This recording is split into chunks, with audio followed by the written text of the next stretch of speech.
Welcome to Casual Chat with Brian Germain. Our guest today is Robet Kittila, who is an old friend of mine, an amazing human being, and I know you're just going to love him.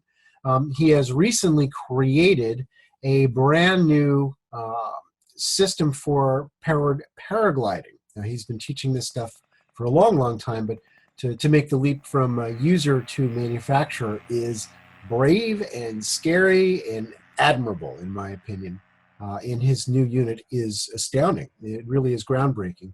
And this is why he sent us a little video ahead of time so that you can take a peek at it. Its first flight was just 2 weeks ago. And we join Robert now mid-conversation due to a slight technical glitch. And let's hear what he has to say about his new fantastic machine. You could pull these strings and get a little, like a cushion on a carbon plate that would come up and go right under your thighs. So you'd have this incredibly comfortable lazy boy up in the air that would cradle you. And if you crashed, it wouldn't twist you. The impact would be distributed throughout your whole body instead of this. Yeah. And so 2 weeks ago, I flew it, and it turned out to be better than I ever hoped. So not only was it safer and more comfortable, but the manufacturing process will be a lot simpler because there's no frame. The carbon seat is the frame. Yeah. And then the motor plate is bolted to the carbon seat. So you get rid of the whole frame, and then you have a piece underneath that raises the seat off the ground that becomes like a crumple zone. Right. And then there are wheels. No powered paraglider, no paramotor has wheels. And would you buy a suitcase without wheels? Yeah, there you go. No. Yeah. Yeah. And a paramotor weighs a lot more than a suitcase. So it does. Yeah, 65 pounds or more in many cases, right? So exactly. What interests me about this whole thing, and in kind of what we're aiming for in this casual chat general topic, is the expansion of the human consciousness into creativity, into creative solutions against the natural resistance of fear and what I call the yeah but mind. Right? The yeah but says, who am I to design a better parachute, a better paraglider, a better nuclear reactor? I'm just little old me. And yet, if people don't have enough of a sense of self and enough of a deliberate focus on bravery despite fear. Well, you were a big inspiration to me because you designed the airlocks, which was completely revolutionary in parachute design. And I figured, well, if my buddy Brian can do it, I can do it. And that was 10 years ago. And, sleepless nights and countless thousands of dollars and a pile probably 10 feet high of bad prototypes get to where I am now. I mean, every day I question, am I doing the right thing? There was fear. There's fear in every step. And I had nothing to go by. I couldn't copy anything on the market because to me it was all wrong. So I had to have a blank sheet of paper and start from scratch redesigning a paramotor. And that's scary. It is scary. It's appropriately scary because it's actually a physical danger, which is in some ways more tangible because you can say, all right, let's take a step back. What do I need to do right now to improve the safety of this? I can ask those questions and focus on the details. Right. And for me, maybe you're the same way.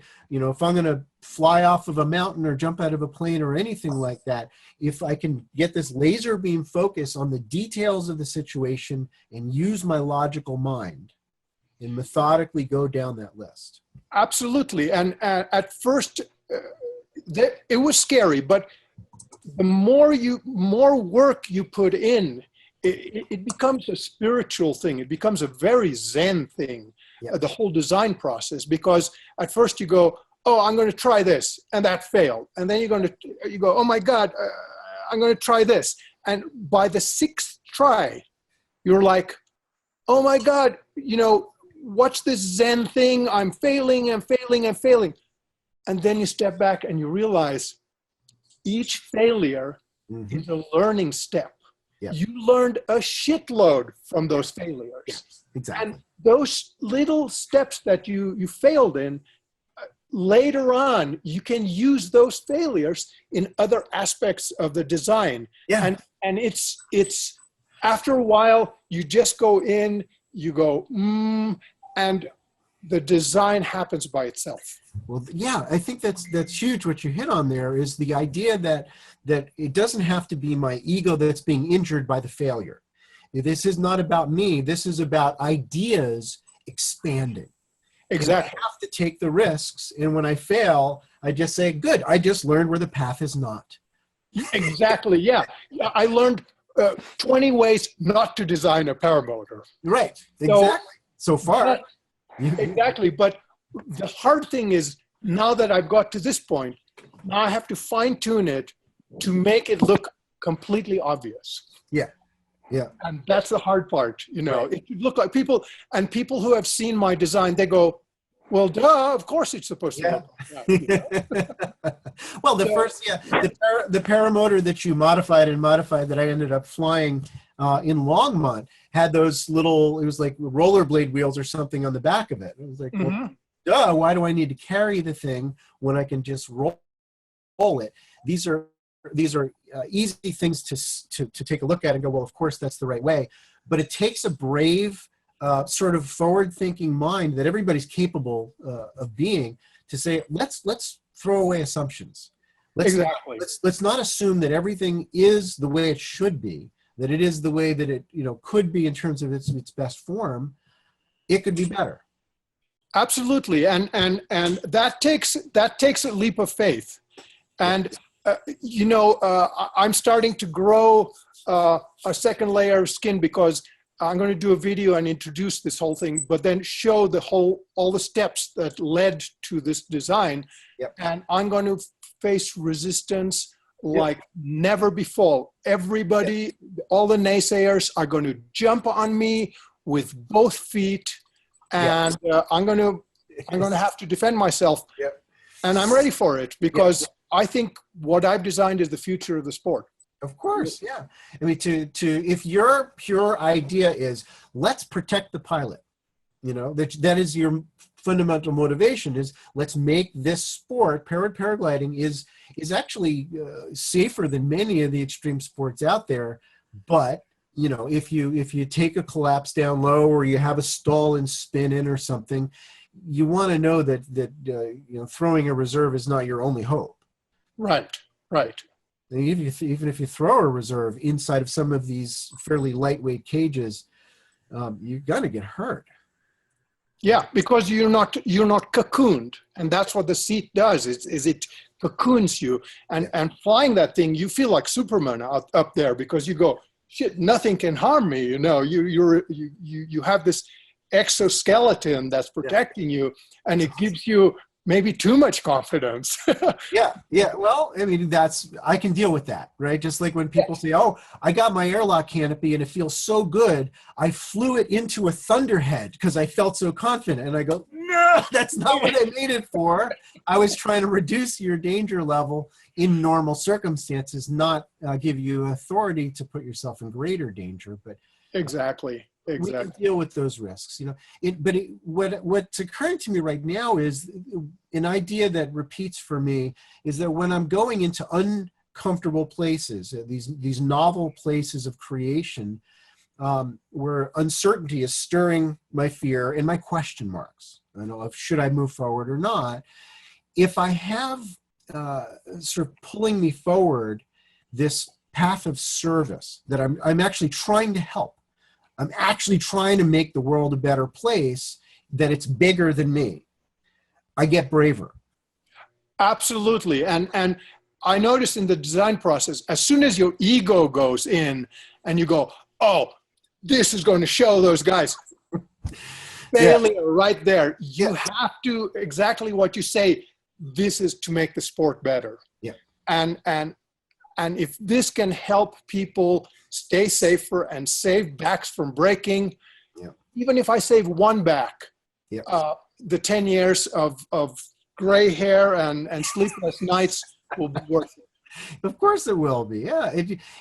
One of the things that I try to remind teachers and leaders and designers is that if you can focus on your market, not just as a bunch of numbers, a number of potential sales or whatever, and go beyond it and look at the individuals. I love skydivers. I really love skydivers. The powered paragliding community, the rock climbing community, all of these adventure folks, and you extend that even further out. I love human beings, and that is, I think it's a unifying fundamental motivation that can push us forward into meaning. Yeah, and you touched on something. It's not about the money. I mean, if somebody ends up buying this and, I team up with somebody to manufacture and I make back some of the money I put in, great. Yep. But the goal is not money. In fact, this country is obsessed with money. Yeah. I mean, everybody talks about money. You go to a coffee shop, people are talking, oh, this cost this cost that. I was in France for shoulder surgery from a paragliding accident. Mm-hmm. Yeah. And I talked to a bunch of French people while I was healing up. I'd go to cafes and sit and chat with the French. Yeah, the French don't talk about money. It's vulgar in France to talk about money. Interesting. And I thought that was really interesting. I just got back from Cuba. Same thing there. You do not talk about money. Mm-hmm. Interesting. But here, it's all about money. Well, I think there's a lot of fear around money here, in the Wild West where there is no safety net. If you get hurt or you can't work or whatever, sometimes if you've been working for, a larger company, you can get some sort of support. But, getting old, getting pregnant, running out of money, you can be in big trouble in this country. Yeah, but then again, when I met with the surgeon in France, who was going to operate on my arm and put together my muscles and tendons in my shoulder, we sat down and he said, okay, here, sign the contract, and it was one page and a few questions and I signed it. And I said, what about the liability thing? And he looked at me and he said, there are no guarantees in life. Yeah. And I said, good, let's do surgery. Yeah. Yeah. And that attitude was so nice. The hospital was great. The nurses were great. They came in and they were singing and they were smiling. There was never this liability fear that, oh my God, I'm going to get sued if I do this and that. Didn't exist. Yeah. Yeah. And the surgeon, for your record, mm-hmm. didn't operate with the cigarette hanging out of his mouth. The way people would perceive, Yeah. Drinking wine and smoking a cigarette. Yeah, not that. Well, it's interesting that when you talk about the fear in America, because you've lived in a lot of different places, right? Yes. You were raised initially in Finland, and you lived in España, right? For Spain, and I went to high school in Sweden, and I was born in Japan. So yeah, there you go. So you're more of a mutt than even I am. So. Would you say that Americans suffer from fear more than some other countries or most other countries? Oh yeah, I would say so because of the whole money thing and the whole litigation system. Mm-hmm. There is fear everywhere to get sued, and I think that's going to be the downfall of this country, is this whole litigious society. Mm-hmm. In Europe, when I lived in Sweden and Finland, your word and a handshake was everything. Mm-hmm. In fact, I have a friend who worked for British Airways, and he was posted. They were supposed to move to Glasgow because they wanted him to have that as a headquarters. So he sent his wife to buy a house in Glasgow. So she went up and she found a beautiful little cottage, an old gentleman, Scottish gentleman, and they came to an agreement over a price, and she went back to London and everything was great. And they were getting ready to move, and the airline said, sorry, no, we made a mistake. You're staying here in London. And he goes, but we're going to buy a house, and we cut a deal with the Scottish guy. And they said, did you shake on it? And he asked his wife, and she said, yes, that's binding in court. Yeah. Yeah. So I think that I haven't given up on America. I haven't. No, I haven't either. But I've given up on the way things have been as the way to the future. I think that we need to be learning from other countries, not to say that we don't have some gems, because America does have some very specific, beautiful things that are serving the world, not just Absolutely. but there's so much about this poverty mentality of lack, I notice, is kind of all pervasive, and it's not serving because it doesn't generate money. You know, when you feel like you're running out, you push money away. And when you feel like you're about to get attacked by terrorists, you see terrorists everywhere too. I know. And I fault the media for that. Because I mean, television, it's money, it's stock market, the stocks are going up, you know, this and that, and the health insurance is costing this much. You know, and people go to college. I see it here at CU in Boulder. You know, they're going to become lawyers because lawyers can make lots of money and be miserable in their life. Confucius, very wise man, once said, he who loves what he does never works a day in his life. And you can attest to that. I can attest to that. I do photography, I do video, I do product design. I ship these motor mounts all over the world to pilots, and that brings me tremendous happiness. I don't make a ton of money, but knowing that I'm shipping a product to pilots in Taiwan or in you know, Italy or Algiers, it brings me a certain happiness, because I know they're not happy with their product, and I'm sending something that's going to last for years, look great, have beautiful colors, and is going to serve them well for, you know, 5, 6, 7, maybe more, longer, you know, Yeah, there it is. So happiness is relative, and this chasing the almighty buck doesn't guarantee happiness at all. No, it doesn't. And I'm realizing that I have spent some time in my life, a lot of it, sort of blaming and vilifying the media, blaming the movies, blaming the violent video games. And yes, I believe that has been the cause of so many of our woes in this world, the metastasis of the negative aspects of Western culture. But we have a buffer called choice, where we can turn it off. For instance, we can choose not to react. We can choose not to be played in this game of, I make you afraid, so you buy the thing that makes you feel safer. You know, I can have a little buffer where I take a step back from what I'm observing and not have puppet strings over me. And everybody has that choice. Yeah, and it's funny because my wife, Mindy, who we just got married, we decided Sunday is a no-tech day. Yeah. No computers, no phones. We turn everything off, and we go for walks, I go flying, whatever, but no technology. And it's wonderful. Yeah, absolutely. There's an organic component that needs to be nurtured. You know, the human being needs to be interacting with their environment, not through the interface of an electronic device, where you have your feet on the ground or your feet hanging in a harness, who cares? But you're out there in the world focusing on things that are real. Yeah, and beautiful. Yep. Well, that's a big one, isn't it?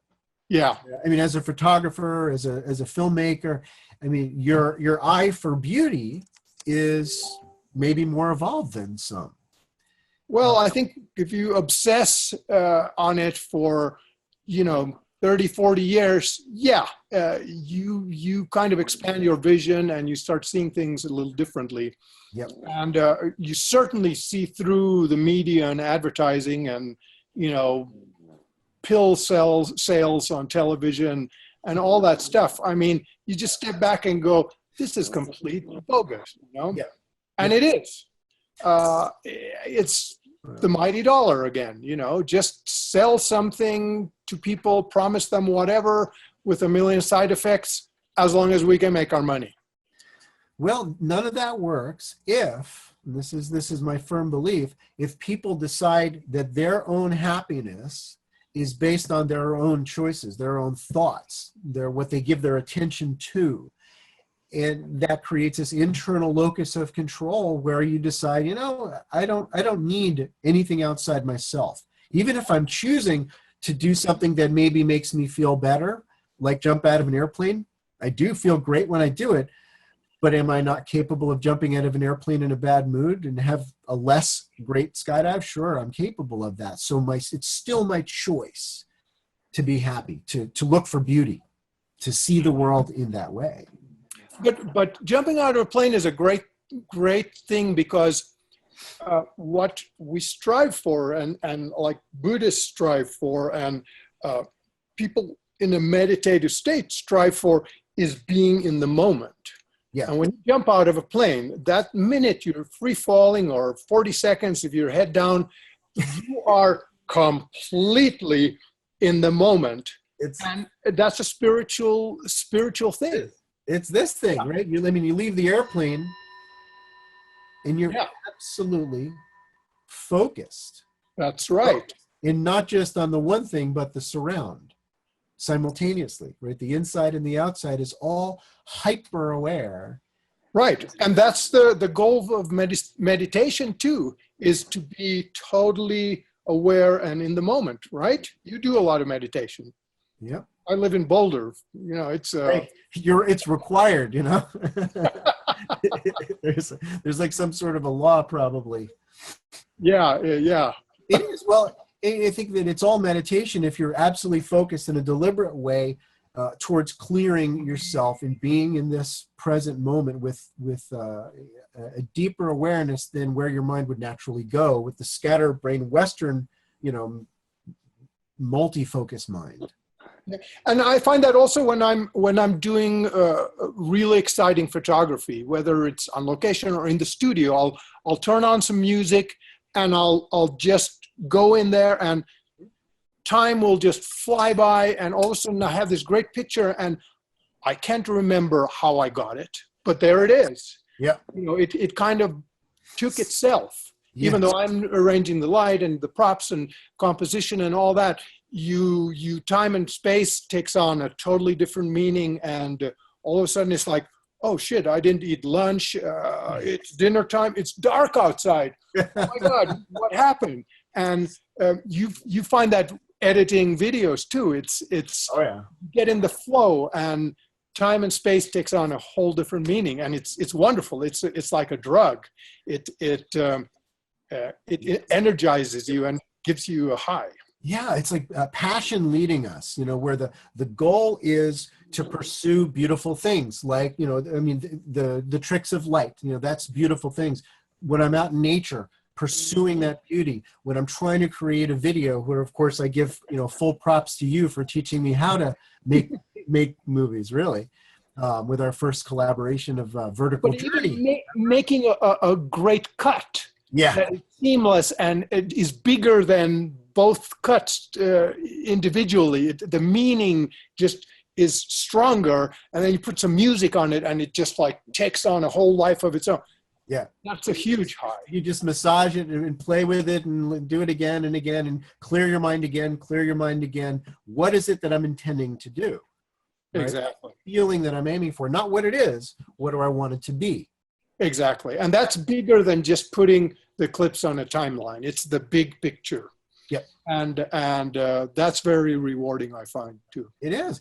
But it takes a certain kind of it's a choice. I think everybody's capable of this, to decide ahead of time that you're reaching for something a little bit better and bigger than the mundane. You're reaching to create something that is exceptional, that stands on its own, even after you're gone. Something that's really special. You know what's funny is the other day I stumbled upon the 95 World Freefall Convention, which is like 20 years ago. And I watched it, and it still kept my interest. I was like, this is pretty cool. Yeah, that was a work of art. Yeah, it was. You did amazing. Now, you did more than one, correct, Quincy? Yeah, I did 95 and 97, I think. Yeah. Amazing. I mean, the one that you did with the history of skydiving, Sir Thomas Baldwin, right? Yes. Working, do you remember working up to the final? This is what skydiving is today. I think it's nice to put things into perspective that way. Right, and to me, the whole sport was brand new. I mean, I hadn't made a jump when I came to Quincy, and it was pouring. I remember driving up and going, what the hell am I doing here? I don't know anything about this sport. And then, you and Max Doretta and a few other people kind of introduced me to the sport. And so I had the blinders came off, and I had to capture everything and tell the story from a WUFO's perspective. Yeah. And of course, I made my first tandem jump at Quincy, and that opened the whole thing, and I became a jumper and so on and so forth. But so it begins. It was a great journey. I mean, the beginning of the journey was phenomenal. Well, you already have the heart of a skydiver. I mean, I believe that there's a certain type of person that just naturally you can plug them into a kayak, on a snowboard. You can put them in any of these situations, and given the specific information that they need to kind of work that machine, they're going to get good at it pretty quickly. They're going to fit with it. It would be interesting to spend more time thinking about what that personality type is, and I believe anybody can sort of nurture those characteristics. But what is it about the adventure soul that makes one, I don't know, fit well with these things and not create more catastrophe, more fear, more problems? Well, it started early for me. I mean, I remember at 13, we lived in Spain, and we went to Pamplona. My dad took the family to Pamplona to see the bullfights and the runnings of the bull and stuff. And I jumped in and went and ran with the bull at 13. And that was an adrenaline rush. And then I ended up, when I was like 15, 16, up to 19, I think I went 6 times to Pamplona and ran with my friends. And that will get your adrenaline going. Well, and it makes me wonder if some of our viewers are not, of that mentality, would they not label you an adrenaline junkie? And would you accept that term? Or would you call it something different? I think it's a very general statement. I think adventure seeker would probably be a better title, because that led to all kinds of, I still play hockey, which I consider an extreme sport, especially at my age, and snowboarding and skiing and surfing. I went to Hawaii like 15 times, surf trips. So and the thing is, then I came to Colorado and I didn't have my surfing, which was the biggest thing I missed. But as luck has it, I fell into skydiving and snowboarding. I mean, I've ridden with you. I mean, you're the guy that taught me how to snowboard. That's right. And the way that you taught me was a sort of a very surfing way to think of it. The sort of surrender method of find your balance and lead with your weight and don't fight it and be graceful. Right, flow with it. Smooth, wide turns. Yeah, which is surfing. And a lot of big wave surfers are snowboarders. Because it's the same kind of flow. Yeah, and it's a way of life. I would add. Totally. Instead of struggling and doing it the hard way. And that's a scary thing for somebody that might be living in a cubicle. They do their job, and that's okay. There's a lot of skydivers that I meet that they make their money in a job that maybe they don't absolutely love, but then they apply it on the weekends. They apply that money to these passions. And that's a choice. It's okay. But if they want to make the leap, we call cutting away. into a life of passion that's fueled by meaning, not just jumping towards your responsibility, but jumping towards an inner responsibility towards a passion-driven life. Right. It's scary for many people, but it's so rewarding when you do it. It's so rewarding because there again, you're doing what you love, and you're never working. Yeah. It's But designing but parachutes. what do I do when I run out of money? They say, I got bills to pay. I got, a roof to keep over my head, they say. You have to just trust. And that's another thing that's really hard is learning to trust. And being a freelancer, I never know where my next job is coming from. But at the end of the month, I always have money, and there's a little money left over to get some, gels and stuff to make some carbon part for my machine. Mhm. And I've never really worried about it. Money is not important to me. Yeah. The joy I get is from creating beautiful things, whether it's photography, whether it's a video, whether it's a product that's going to help the sport, or whether it's making stupid little motor mounts. Yeah, those little, you should show them. I think they're awesome. With the disco colors. Awesome. Yeah. Red colors, they're polyurethane, and they have a mechanical lock inside. For his powered paragliding, so where the motor mounts to the framework. Yeah, and it takes down normally the motors shake like this. Yeah, knock your fillings loose. It's so and it does this. Yeah. So it plus it lasts for years. You can pour gasoline on it, and it comes in orange and blue and red and all these beautiful colors. So you match it to your frame or your wing or your suit or whatever, and it becomes a fashion item. Awesome. Well, you see, what I love is folks like you that are not afraid about the money issue, that have this trust in the way that somebody walking through the forest without a headlamp, sort of trusting that the ground's going to be under their feet. I will just keep moving and trust and pay attention to the details and have a bottomless pit of motivation to do whatever it takes to get to that next dollar. And it's not about the dollar anyway. The dollar is a means to a new experience. Yeah. I think that's an angle that needs to be shared. But it can be very scary at first. It can be very scary to just change that mindset and trust that it's going to be there.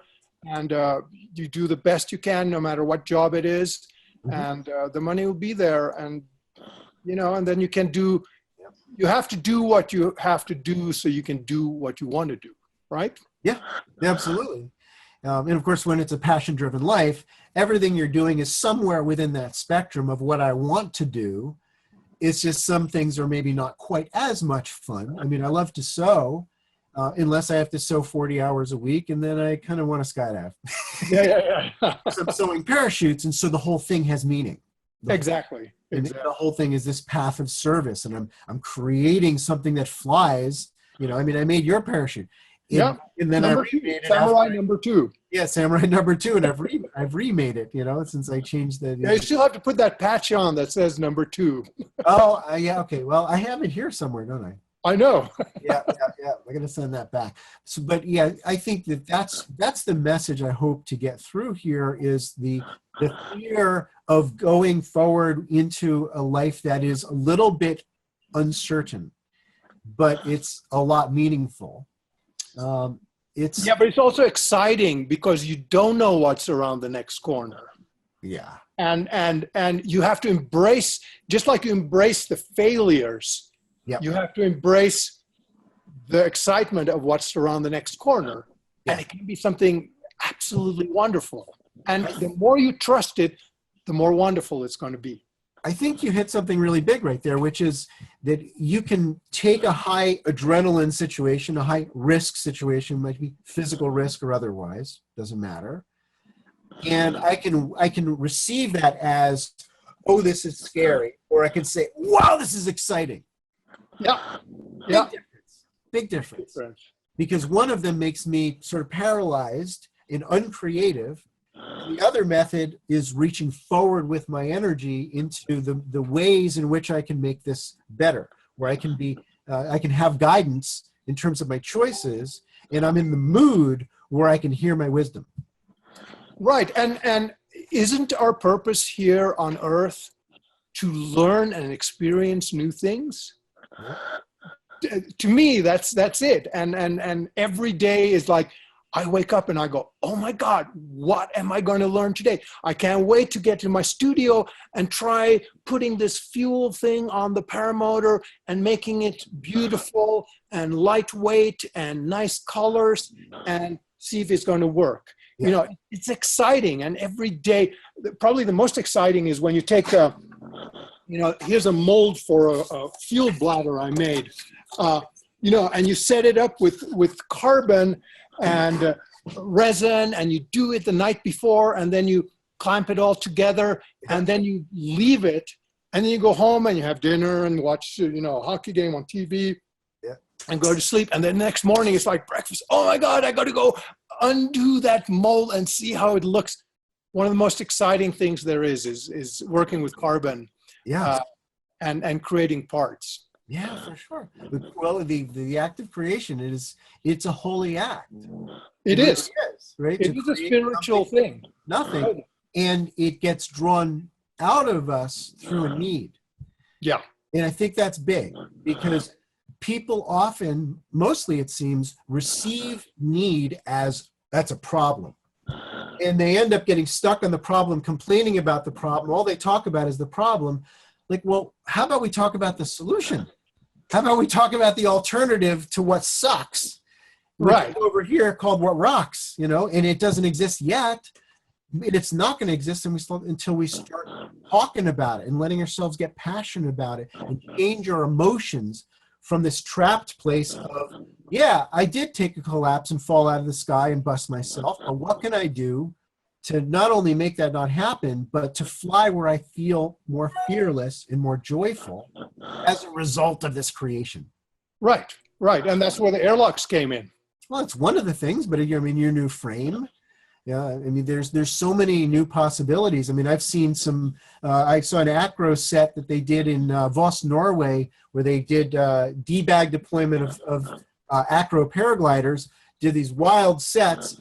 And then he went ahead and cut away and opened up what looked like a big 7-cell reserve from it was a direct bag static line deployment off his paraglider. Like, oh, instead of a junky round parachute for his paraglider, he has a real parachute. Hey, that's what I want you to make. I want you to make me a base canopy reserve with a cutaway system. It can be done. It definitely can be done. I mean, the 3-ring has to be upside down, and it gets a little bit weird, but it doesn't mean that's your specialty right there. Yeah, it definitely can be done. Absolutely. Okay, because a round parachute is boring, and if I can buy a used like a 7-cell 220 base canopy, and we can pack it, or you know, I'll leave that to you. But well, I don't know all of it yet, but that's the fun part. Is you go, all right, what's the need? What's the value of this satisfaction of this need? And in this case is I can flare for landing.